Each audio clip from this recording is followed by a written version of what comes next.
again, little friends. It's Miss Allison here again. I am so excited to get to tell you about our new story. And so grab your parents and make sure that they are with you, and let's get started. So this story is the happiest story in the entire Bible, and it's my favorite story in the entire Bible. And it is the story of how Jesus is alive. So let's talk about what being alive means. So alive is the things that are living and the things that we see around us. So let's talk about some things that are alive. So if we look on our board, we've got a couple of things. So let's first look, we've got a nest. And what's in that nest? Can anyone tell me? That's right, it's an egg. There's an egg in that nest. So birds come in the springtime and they lay their eggs, and the eggs hatch in the springtime, and inside are, oh look, it's a bird. Oh my goodness, so birds are alive, and there's new life with birds in the springtime. And then, oh, what's this I see right here? Is that a cocoon? Yeah, so let's see, like the cocoon's not really moving, but let's see if there's something inside of it. Let's see. Oh, and it's a butterfly. Butterflies come out of their cocoon in the springtime. So they were caterpillars, and now they are butterflies. So there's lots of things that are alive. So let's talk about, we get to do our story outside today because we have lots of things outside that are alive. So you may have noticed that your grass is getting greener. So the grass is alive, and soon you'll see the trees start to have leaves on them, and the trees are alive and they're going to be growing new leaves, and there's new flowers. So I'm so excited. Look in this flower pot with me. Oh, yeah. What's in there?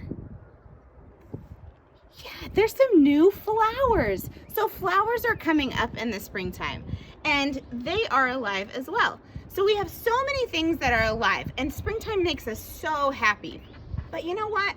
One time, a long time ago, there were some people who weren't very happy, and they didn't like Jesus very much. And they put Jesus on a cross up here. So we've got our cross, and we have some sandpaper to tell how rough a cross was. And then Jesus died, and they put him in a tomb, which is a hole that they would cover up with a rock. And so this is kind of like Jesus' cocoon, because something really, really exciting happens. Jesus sends an angel to come and open up the rock.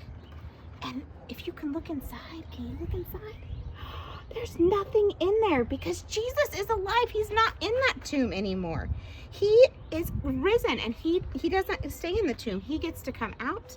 And so there's so many things that we can see around us again. And let's see if we can see a couple more things that are alive and moving around. Oh, we've got a worm down here that's alive.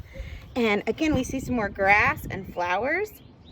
And so all of these things help us to remember that Jesus is alive. And so Jesus, after he came back to life, he went and was hanging out with his friends. And Jesus loved his friends so much, and he cared about them so much, and he showed them that he was alive. So we have here Jesus right here and all of his friends, and they were so happy because Jesus loved them. So maybe you can tell someone in your family how much you love them. And I bet your mommies and daddies can tell you how much they love you. So just like we love each other, Jesus loved his disciples, and he loves us. And the best thing is when we believe in Jesus, he becomes our friend. And someday we'll get to go to heaven and live in heaven with him. And so this week, I want you guys to think about and remember how Jesus is alive. And we're going to be celebrating that for the next couple of weeks. So parents, some fun things that you guys can do. Remember that we have our sheets here, our overview sheets. That go over how we can tell the story, and gives you some activity ideas on the back here. And we have a little song that you can sing with your kids. So there's all these things that you guys can be doing through the week. And there's an activity that will come with it, and it is a little puzzle. So you cut the puzzle apart, and there are 5 different pieces. So you put it together, and then you go 1, 2, 3, 4, 5. If I can get these apart here. There we go. So they'll lay up live, and then at the top it'll say Jesus is alive. So it's a little thing you guys can do with your kids to remind them how Jesus is alive this week. So we hope you guys are all having fun at home with your parents doing church at home, and we want you to remember that Jesus is alive this week.